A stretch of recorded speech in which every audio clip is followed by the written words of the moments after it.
ഇവിടെ സീത ഇവിടെ ഒരു പോസ്റ്റ് സോഷ്യൽ മീഡിയ പോസ്റ്റ് കണ്ടത് കള്ള ആനക്കൊമ്പ് മോഹൻലാൽ നായരുടെ വീട്ടിൽ നിന്ന് പിടിച്ചാൽ അയാൾക്കില്ലാത്ത കുറ്റമാണ് വേടൻ കാശ് കൊടുത്ത് വാങ്ങിയ പുലിപ്പല്ലിന്. മോഹൻലാലിന് ഇളവ് കൊടുത്ത് രായ്ക്ക് രാമാനം സർക്കാരിന്റെ ഉത്തരവിറങ്ങും, വേടൻ ജയിലിലും കിടക്കും. അതാണ് ജാതി പ്രിവിലേജ്. അങ്ങനെ ഈ പറഞ്ഞ വിഷയത്തെ ആ തരത്തിലും കാണുന്നുണ്ട്. കാരണം ചില ആളുകൾക്ക് ചില കേസുകളുമായി ബന്ധപ്പെട്ടുണ്ടാകുന്ന ഇളവുകൾ അല്ലെങ്കിൽ നമ്മുടെ സർക്കാർ സംവിധാനങ്ങൾ ഇടപെടുന്നത് ഇവിടെ നിയമത്തിന്റെ ഇങ്ങനൊരു പുലിപ്പല്ല് പിടിച്ചു എന്ന് പറയുമ്പോൾ അയാൾ നാളെ വരെ കസ്റ്റഡിയിലാണ്, ചോദ്യം ചെയ്യലിലാണ്. അങ്ങനെ നിയമം രണ്ട് വ്യക്തികൾക്ക് രണ്ടാകുന്നുണ്ടോ? അതിൽ ചില പ്രിവിലേജുകൾ ചിലർക്ക് ലഭിക്കുന്നുണ്ടോ എന്ന സംശയവും ആളുകൾ പ്രകടിപ്പിക്കുന്നുണ്ട്. ശ്രീത് രഞ്ജിത്ത്, ഞാൻ അതിലേക്ക് വരാം. അതിനു മുമ്പ് ശ്രീ TS ശ്യാംകുമാർ ഈ ആക്ഷേപഹാസ്യം എന്നൊന്നുണ്ട്. അപ്പോൾ അത് ഒരാൾക്ക് മനസ്സിലായില്ല എങ്കിൽ അത് പറയുന്നതാണ് എൻ്റെ പരാജയമാണ്. താങ്കൾക്ക് ഞാൻ പറഞ്ഞ ആക്ഷേപഹാസ്യം മനസ്സിലായില്ല എങ്കിൽ അതെൻ്റെ പരാജയമാണ് എന്ന് ഞാൻ സമ്മതിക്കുന്നു. പക്ഷേ താങ്കൾ ഇവിടെ കൃതയുഗത്തിലെയും ത്രേതായുഗത്തിലെയും ദ്വാപരയുഗത്തിലെയും ഗ്രന്ഥങ്ങളെയൊക്കെ കോട്ട് ചെയ്ത് പറയുമ്പോൾ ഞാൻ ചിരിച്ചുകൊണ്ടാണ് കലിയുഗം എന്ന് പറഞ്ഞത്. അത് ഈ പാനലിസ്റ്റായിട്ടുള്ള ഖാദർ കരിപ്പൊടിക്ക് അത് മനസ്സിലായിട്ടുണ്ട്. കാരണം ഞാൻ അതിൽ കലിയുഗം എന്ന് പറയുന്ന സമയത്ത് ഇൻസ്റ്റന്റ്ലി അദ്ദേഹത്തിന്റെ മുഖത്ത് ആ ചിരി വന്നു. കാരണം ഞാൻ എന്ത് അർത്ഥത്തിലാണ് പറഞ്ഞത് എന്ന് അദ്ദേഹത്തിന് മനസ്സിലായി. താങ്കൾക്ക് മനസ്സിലായില്ല എങ്കിൽ അത് ഒരുപക്ഷെ ആക്ഷേപഹാസ്യം എന്താണെന്ന് അങ്ങേക്ക് അറിയാത്തത് കൊണ്ടോ അല്ലെങ്കിൽ എൻ്റെ പരാജയമോ ആയിരിക്കാം, ഞാൻ സമ്മതിക്കുന്നു. പക്ഷെ ഞാൻ പറഞ്ഞിരിക്കുന്നത് യുഗങ്ങളെ എൻഡോഴ്സ് ചെയ്യുക എന്നതല്ല. ഇന്നത്തെ കാലത്ത് ഈ സമയത്ത് താങ്കൾ ഇതിനെയാണ് ഇങ്ങനെയുള്ള ഒരു ചർച്ചയിൽ കൊണ്ടുവന്ന് പറയുന്നത് എന്നും അതിന് മറ്റൊരു വേദി ഉണ്ടാകണം, അവിടെയാണ് അത് പറയേണ്ടത് എന്നതിനെക്കുറിച്ച് അങ്ങേക്കൊരു യുക്തി തോന്നിയില്ലല്ലോ എന്ന രീതിയിൽ വെല്ലുവിളിക്കാനല്ല, എൻ്റെ ഇംപ്രഷൻ പറഞ്ഞു എന്ന് മാത്രമേ ഉള്ളൂ. ഇനി രഞ്ജിത്ത് ചോദിച്ച ആ ചോദ്യത്തിലേക്ക് വന്നാൽ നോക്കൂ, ഇവിടെ ഇന്നലെ മുതൽ നടക്കുന്ന ഒരു കാര്യമാണ്. നടൻ മോഹൻലാലിന്റെ വീട്ടിൽ നിന്ന് ആനക്കൊമ്പ് കണ്ടെത്തിയല്ലോ. അപ്പൊ അദ്ദേഹത്തിന് എന്തുകൊണ്ട് നിങ്ങൾ കസ്റ്റഡിയിലെത്തില്ല? അതും വൈൽഡ് ലൈഫ് പ്രൊട്ടക്ഷൻ ആക്ടിന്റെ വയലേഷൻ അല്ലേ? അപ്പൊ അദ്ദേഹം വെളുത്ത നിറക്കാരനായതുകൊണ്ടോ വരേണ്യവർഗ്ഗക്കാരനായതുകൊണ്ടോ സർക്കാരിന് കൂടുതൽ വേണ്ടപ്പെട്ടയാളായതുകൊണ്ടോ പൊതുസമൂഹത്തിൽ കൂടുതൽ സ്വാധീനമുള്ളയാളായതുകൊണ്ടോ ആണോ അദ്ദേഹത്തിന് ആ ഒരു പ്രിവിലേജ് കിട്ടിയതും വേടൻ അത് കിട്ടാതെ വന്നതും എന്നൊരു ചോദ്യം ആൾക്കാർ പറയുന്നുണ്ട്. ഇതിന്റെ നിയമവശമോ ഈ വിഷയം എന്താണോ എന്ന് കൃത്യമായി അറിയാത്ത ആൾക്കാരാണ് പറയുന്നത് എന്ന കാര്യത്തിൽ തർക്കമില്ല. കാരണം ഇത് ഒന്നിലൊരു ആനയാണ്, രണ്ടാമത്തേതിലൊരു പുലിയാണ്. ഈ ആന എന്ന് പറയുന്നത് ഡൊമസ്റ്റിക്കേറ്റ് ചെയ്യാവുന്ന ഒരു ജീവിയാണ്, അതിന് സാധ്യതയില്ലാത്ത ഒരു ജീവിയാണ് ഇപ്പുറത്ത് നിൽക്കുന്ന പുലി. ഒന്ന് ആനയുടെ കൊമ്പാണ്. ഈ ചെരിഞ്ഞ ആനയുടെ കൊമ്പ് നിയമപരമായി കൈവശം വെക്കാം എന്നുള്ളതാണ് നമ്മുടെ നാട്ടിലെ നിയമം. എന്നാൽ പുലിയുമായി ബന്ധപ്പെട്ട് പുലിയെ ഹണ്ട് ചെയ്യുക എന്ന രീതിയിലാണ് ഉപയോഗിക്കുക, ഡൊമസ്റ്റിക്കേറ്റ് ചെയ്യുന്നതല്ല. പുലിക്ക് ഒരു ഓണർഷിപ്പ് സർട്ടിഫിക്കറ്റ് ഇല്ല, മറിച്ച് ആനയെ സംബന്ധിച്ചിടത്തോളം ഓണർഷിപ്പ് സർട്ടിഫിക്കറ്റ് ഉണ്ട്. ഇപ്പൊ മോഹൻലാലിന്റെ വീട്ടിലും മറ്റൊരു പരിശോധന നടക്കുന്ന സമയത്താണ് അവിടെ വെച്ച് ഈ ആനക്കൊമ്പ് കാണുന്നത്. അപ്പൊ ഇത് വർഷം 2011. അപ്പൊ അങ്ങനെ ഈ ആനക്കൊമ്പ് കാണുന്നു, ആ ആനക്കൊമ്പ് അവർ കസ്റ്റഡിയിൽ എടുക്കുന്നു. ആ സമയത്ത് മോഹൻലാൽ അവിടെ ഇല്ല. പക്ഷെ അദ്ദേഹം അവിടെ എത്തിയതിനു ശേഷം ചെയ്തിരുന്ന ആദ്യത്തെ കാര്യം ഈ ആനക്കൊമ്പുമായി ബന്ധപ്പെട്ട കൃത്യമായിട്ടുള്ള നിയമവ്യവസ്ഥകൾ എന്തൊക്കെയാണ്, അതിന്റെ രേഖകൾ എന്താണ് എന്ന് അദ്ദേഹം ഈ രേഖാമൂലം അധികൃതരെ, പ്രത്യേകിച്ച് വിവിധ വകുപ്പുകളെ, പിന്നീട് ഇന്ത്യയിലെ തന്നെ പല ഗവൺമെന്റ് ഡിപ്പാർട്ട്മെന്റുകളെ അറിയിക്കുകയാണ് ചെയ്തത്. അതായത് കൃഷ്ണകുമാർ എന്ന പേരിലുള്ള ഒരു വ്യക്തിയുടെ സ്വന്തം ആന, കൃഷ്ണൻകുട്ടി എന്നോ മറ്റോ ആണ് ആ ആനയുടെ പേരുണ്ടായിരുന്നത്, പതിറ്റാണ്ടുകൾക്ക് മുമ്പ് ചരിഞ്ഞ ആനയാണ്. അപ്പൊ ഈ കൃഷ്ണകുമാർ എന്ന വ്യക്തിക്ക് കൃഷ്ണൻകുട്ടി എന്ന് പറയുന്ന ആനയുണ്ട് എന്നതുമായി ബന്ധപ്പെട്ട രേഖകളുണ്ട്. പതിറ്റാണ്ടുകൾക്ക് മുമ്പ് അത് ചെരിഞ്ഞതാണ് എന്നതിന്റെ രേഖയുണ്ട്.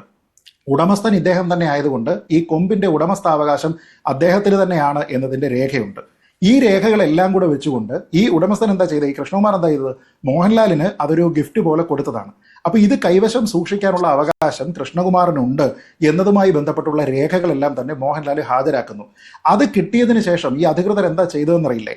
അധികൃതർ പറഞ്ഞത് മോഹൻലാൽ ഇത് കൊണ്ടുപോയിക്കോളാനാണ് പറഞ്ഞത്. അതായത് ഇതിന് നിയമപരമായിട്ട് ഈ എടുത്തിരിക്കുന്ന സാധനം ആയതുകൊണ്ട് വ്യവഹാര നടപടി തീരാത്തതായതുകൊണ്ട് അതിനൊരു ഫീ ഉണ്ട്.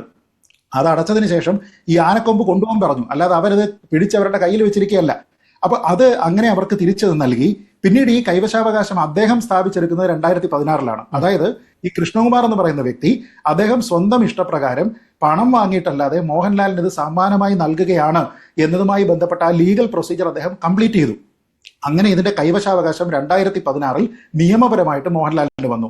അപ്പൊ ഇതോടുകൂടി ഇതിന്റെ ഹിസ്റ്ററി പൂർണ്ണമായി. അതായത് ആനയുടെ ഉടമസ്ഥാവകാശം, അത് ചരിഞ്ഞു എന്നുള്ള വിവരം, കൊമ്പിന്റെ അവകാശം, കൈവശാവകാശ കൈമാറ്റം, ഇതെല്ലാം നിയമപരമായതുകൊണ്ട് തന്നെ പിന്നെ ആ കേസുമായിട്ട് മുന്നോട്ട് പോകാൻ കഴിയില്ല എന്ന് തോന്നിയിട്ട് സംസ്ഥാന സർക്കാർ തന്നെ ആ കേസ് ഡ്രോപ്പ് ചെയ്യാൻ തീരുമാനിച്ചു. പക്ഷെ ആ സമയത്ത് രണ്ടാൾക്കാരുടെ പരാതി ഉണ്ടാകുന്നു, പിന്നീട് ഒരു പൊതുതാൽപര്യ ഹർജി ഉണ്ടാകുന്നു. അപ്പൊ അത് കേട്ട സമയത്ത് പെരുമ്പാവൂരിലോ മറ്റോ ഉള്ള കോടതിയാണ് പറയുന്നത് സർക്കാർ ഇതിൽ നിന്ന് പിന്മാറാൻ പാടില്ല എന്ന്. അപ്പൊ അതിന് വീണ്ടും ആ കേസ് ഹൈക്കോടതിയിൽ വരുന്നു. ഹൈക്കോടതി എന്ത് ചെയ്തു? അതിനെ സ്റ്റേ ചെയ്തു. ഇപ്പോഴും ഈ പ്രൊസീജിയർ എല്ലാം തന്നെ സ്റ്റേ ചെയ്ത് അവിടെ നിൽക്കുകയാണ്. ഇത് ഈ കാര്യത്തിനെ എടുത്തതിന് ശേഷമാണ് പുലിയുമായി ബന്ധപ്പെട്ട് ഈ കാര്യങ്ങളെല്ലാം പുലിയുടെ കൈവശാവകാശം നമുക്കുണ്ടോ? പുലിയുമായി ബന്ധപ്പെട്ട ഓണർഷിപ്പ് ഉണ്ടോ? ഈ പുലി എങ്ങനെയാണ് ചത്തിരിക്കുന്നത്, അതിനെ ഹണ്ട് ചെയ്തിരിക്കുന്നതാണോ അല്ലയോ എന്നതുമായി ബന്ധപ്പെട്ട രേഖകളുണ്ടോ? ഇതൊന്നും ഇല്ലാന്നേ. അപ്പൊ അങ്ങനെയുള്ള ഒരു കാര്യത്തിനെ നിയമപരമായി നിങ്ങൾക്ക് പ്രോസസ് ചെയ്യാവുന്ന രേഖകളുള്ള ഒരു കാര്യവുമായി ബന്ധപ്പെടുത്തി കമ്പയർ ചെയ്തിട്ട് ആൾക്കാർ ഇവിടെ പറയുന്നത് എന്താ? വീണ്ടും ജാതിക്കാരുടെ, ഇല്ലെങ്കിൽ മോഹൻലാൽ ഇവിടെ നിന്ന് വന്നു, ഇത് ജാതിക്കാരനാണ്. അപ്പൊ ഞാൻ പറയുന്നത്, നിങ്ങൾ ഇപ്പൊ നേരത്തെ ഈ ചർച്ചയിൽ പറഞ്ഞിരിക്കുന്ന വേടനെ കുറിച്ചുള്ള വിശേഷണങ്ങൾ നോക്കിക്കഴിഞ്ഞാൽ വേടൻ പാർശ്വവൽക്കരിക്കപ്പെട്ടയാണോ മെയിൻ സ്ട്രീം ആണോ? വേടൻ മെയിൻ സ്ട്രീം ആണ്. അദ്ദേഹത്തിന് നിരവധി വേദികൾ കിട്ടുന്നതാണ്, ഇന്ത്യയിലും പുറത്തും കിട്ടുന്നതാണ്, യുവാക്കളുടെ ഇടയിലും മറ്റുള്ള ആൾക്കാരുടെ ഇടയിലും വലിയ സ്വാധീനമുള്ളയാളാണ്, മാധ്യമങ്ങൾ കവർ ചെയ്യുന്നയാളാണ്, സോഷ്യൽ മീഡിയയിലെ എല്ലാ വിഭാഗം, നേരത്തെ പറഞ്ഞതുപോലെ കേരളത്തിൽ മാത്രമല്ല പല വിഭാഗത്തിലുള്ള, അതും പ്രത്യേകിച്ച് ഏതെങ്കിലും ഒരു ജാതി വിഭാഗമല്ല, പല വിഭാഗത്തിലുള്ള ആരാധകരുള്ള വ്യക്തിയാണ്. അപ്പൊ അങ്ങനെയുള്ള ഒരു വ്യക്തിയായിട്ടുള്ള ഒരാൾ മെയിൻ സ്ട്രീമാണ്. ആ ആള് തന്നെ സമ്മതിക്കുന്നു, ഞാനിത് ഉപയോഗിച്ചു, ഇതിൽ ഗൂഢാലോചനയില്ല, ഞാൻ വെള്ളമടിക്കുന്നയാളാണ്, ഞാൻ വലിക്കുന്നയാളാണ്, കഞ്ചാവ് വലിക്കുന്നയാളാണ്. ഇത് പറയുമ്പോഴും അയാൾക്കില്ലാത്ത പ്രശ്നം വെച്ചുകൊണ്ട് മറ്റു ചില ആൾക്കാർ ഇയാളുടെ സംരക്ഷകനാകുക. ഞാൻ ചോദിക്കുന്നത്, ഈ ഒരു പരിപാടി നിങ്ങൾ എന്ന് നിർത്തും? മുമ്പ് വിനായകനെ കുറിച്ചായിരുന്നു. വിനായകന്റെ മോശമായിട്ടുള്ള പ്രസ്താവനകളോ മോശമായിട്ടുള്ള ബിഹേവിയറുകളോ ചർച്ചയാകുന്ന സമയത്തെല്ലാം തന്നെ കുറേയധികം ആൾക്കാർ വന്നതിന് ശേഷം ആ വിനായകൻ ഇങ്ങനെയാണ്, പ്രിവിലേജ്ഡ് അല്ല, മറ്റേതാണ്, മറച്ചതാണ് എന്ന രീതിയിലേക്ക് പറയും. Vinayakan is main stream. അദ്ദേഹം ഇന്ത്യയിലുള്ള, അല്ലെങ്കിൽ പ്രത്യേകിച്ച് ദക്ഷിണേന്ത്യയിലുള്ള ഏറ്റവും പ്രധാനപ്പെട്ട രജനീകാന്ത് പോലെയുള്ള നടന്മാരുടെ ഓപ്പോസിറ്റ് റോൾ ചെയ്യുന്നയാളാണ്.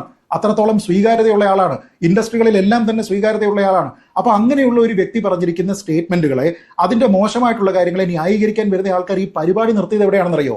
അദ്ദേഹം വീടിന്റെ മുകളിൽ വെച്ചിട്ട് ആരെയോ മുണ്ടുപൊക്കി കാണിച്ചു എന്നും പറഞ്ഞിട്ട് ഒരു പരാതി വന്നപ്പോൾ അതിനെ കമന്നു കിടന്നാലും നിങ്ങൾക്ക് ന്യായീകരിക്കാൻ കഴിയില്ല.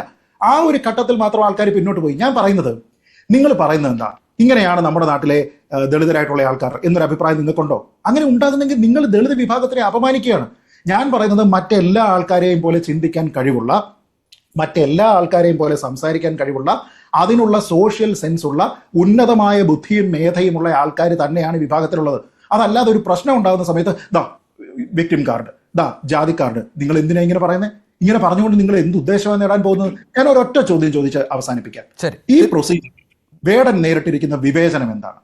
എന്ത് തരത്തിലുള്ള വിവേചനമാണ് നിയമപരമായിട്ടാണെങ്കിലും സംവിധാനത്തിന്റെ ഭാഗമായിട്ടാണെങ്കിലും വേടൻ നേരിട്ടിരിക്കുന്ന വിവേചനം എന്താണെന്ന് നിങ്ങൾ പറയൂ, ഞാൻ നിങ്ങളോടൊപ്പം നിൽക്കാം. അതില്ലാതെ ചുമ്മാ കണകുണാന്ന് പറഞ്ഞുകൊണ്ട് യാതൊരു വിധത്തിലുള്ള കാര്യവുമില്ല. തിരിച്ചു വരാം. ഖാദറിന് അവസരം കിട്ടിയില്ല. ഖാദറിലേക്ക് വരണം. ശ്രീമതി മൃദുല ദേവിയും തുടരുന്നുണ്ട്. വളരെ